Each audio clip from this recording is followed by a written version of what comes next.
es un tipo de infección respiratoria aguda que afecta a los pulmones. Estos están formados por pequeños sacos llamados alvéolos que en las personas sanas se llenan de aire al respirar. Los alvéolos de los enfermos de neumonía están llenos de pus y líquido, lo que hace dolorosa la respiración y limita la absorción de oxígeno. Neumonía neumocóxica. La enfermedad neumocóxica es una severa infección bacteriana causada por el Streptococcus pneumoniae, también conocido como neumococo. Esta bacteria también puede causar neumonía, meningitis o una infección del torrente sanguíneo, que sería la bacteremia. Microbiología. Evidenciamos que son diplococos grampositivos o cadenas cortas en forma de lanceta, encapsulado, catalasa negativo. Su tamaño es de 0,5 a 1,2 micras. Ácido teicoico rico en fosfocolina y enzima autolítica en la pared celular. Principal derivado metabólico es el ácido láctico. Asociado a neumonía, meningitis, otitis, procesos inflamatorios por TLR2. Enzimas, neumolicina y autolicina. Factores de virulencia. La virulencia viene determinada por su capacidad de colonizar la orofaringe. Primero, la adhesina de superficie a la proteína de superficie. Le confiere tolerancia a la penicilina. Al tener menos cápsulas, mejor la adhesión. Al tener más cápsulas, más difícil la adhesión. Extenderse por tejidos normalmente estériles. Neumolicina, proteasa y monoglobulina A. Estimular la respuesta inflamatoria local. Ácido teicoico, fragmentos de óxido-glucanos. Neumolicina y escapar de la fagocitosis. Cápsula de polisacáridos. Unión AN, T-acetil, T-galactosamina en células de mucosa oral. Adhesina parecida al receptor activador de plaquetas. En las células endoteliales se expresa el receptor y permiten el paso a sangre y a líquido cefalorraquídeo. 2. Proteína de superficie C. 3. Proteína A de unión a la colina, importante en adhesión a células humanas, necesariamente para que atraviese la barrera hematoencefálica, unión a colina. 4. Para invasión y aluronidasa, degradación del tejido conectivo. Neuraminidasa expone los receptores para las adhesinas, ayudando a que pase el tejido. Diseminarse en tejidos. Autolicina. Forma poros. El neumococo se estalla y libera neumolicina. 10% de la población se lisan, expulsando productos altamente inflamatorios. Neumolicina forma poros transmembranales en células epiteliales bronquiales, células alveolares, estimulación de producción de factor de necrosis tumoral alfa. Activa ruta clásica del complemento, activa la fosfolipasa A dando liberación a ácidos grasos, lisofosfáticos o icosanoides que llaman sustancias anafilácticas y proteasa. Reservorio. El único reservorio del neumococo es el hombre. Este microorganismo forma parte de la flora habitual de la rinofaringe de los individuos sanos, sobre todo durante el invierno y al principio de la primavera. Los niños de edad preescolar están colonizados entre un 30 y 60%, los escolares el 20 y 30% y los niños mayores un 15 y 20%. Los adultos que conviven con niños preescolares están colonizados más frecuentemente que los que no lo hacen. Epidemiología. La enfermedad neumocóxica constituye una de las 10 primeras causas de muerte en los países desarrollados.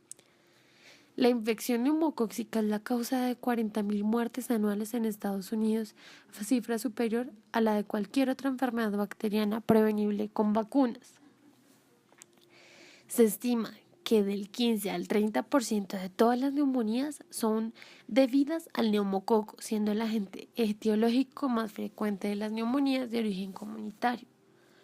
Los niños pequeños menores de 2 años y las personas mayores de 60 años son los más prevalentes para esta enfermedad. La máxima incidencia de las infecciones neumocóxicas tiene lugar en los niños menores de 2 años. La neumonía es la principal causa individual de mortalidad infantil en todo el mundo. Se calcula que mata cada año a unos 1,2 millones de niños menores de 5 años, lo que supone el 18% de todas las defunciones de niños menores de 5 años en todo el mundo.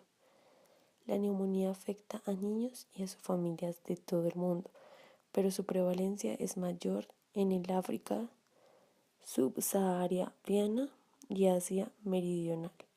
Pueden estar protegidos mediante intervenciones sencillas y tratados de medición y cuidados de costo bajo y tecnología sencilla.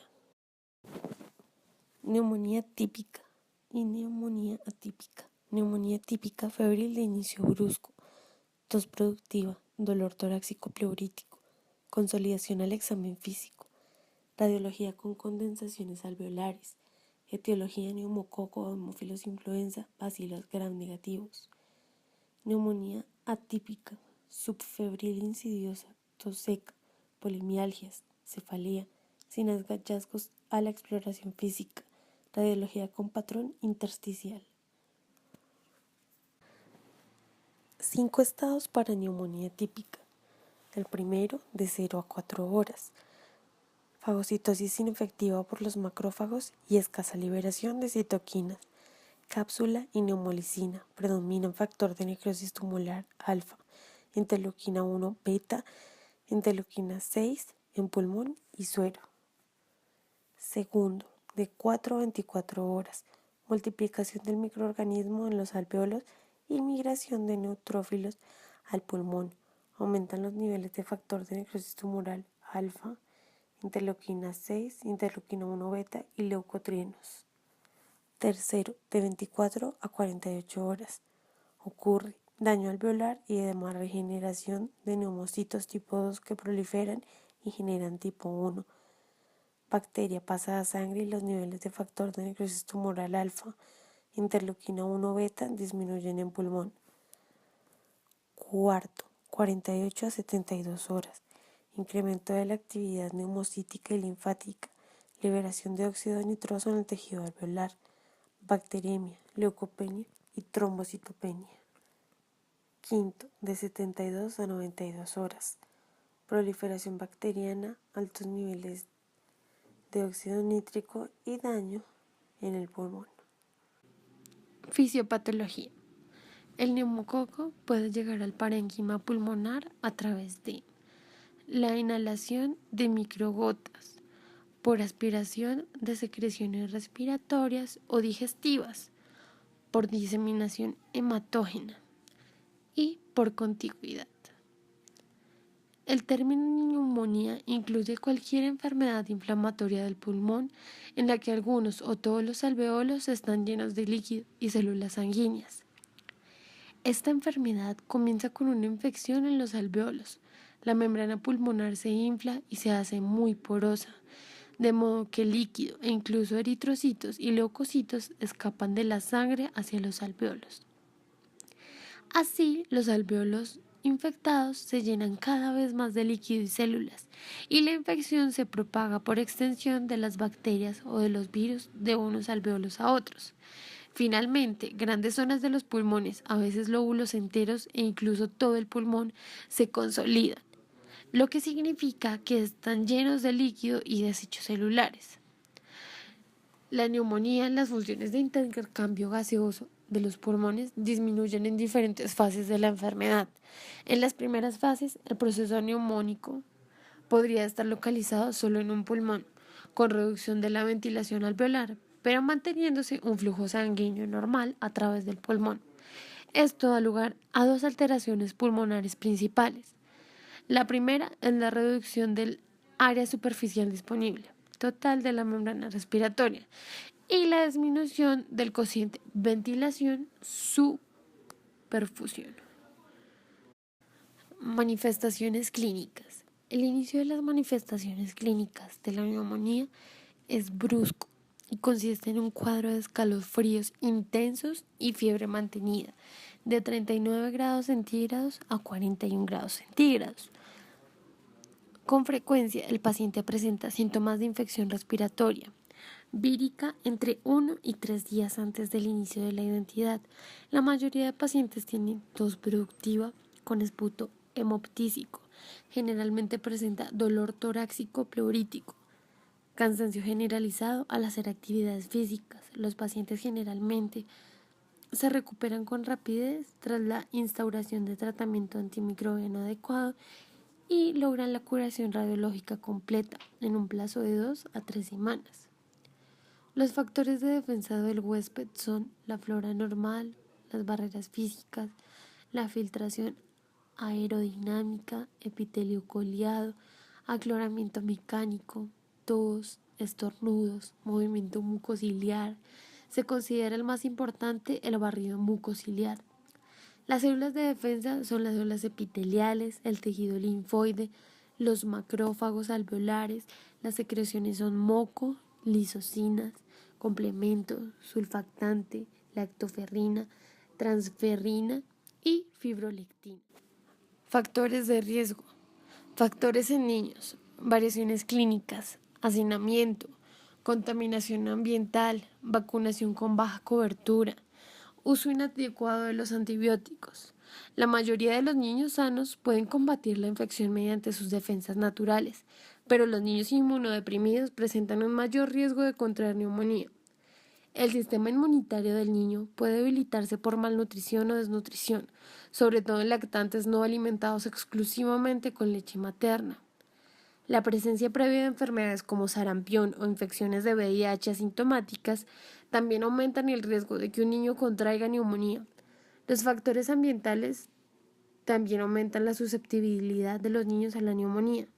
La contaminación del aire interior ocasionada por el uso de biomasa, como leña o excrementos, como combustible para cocinar o calentar el hogar, vivir en hogares hacinados, el consumo de tabaco por los padres.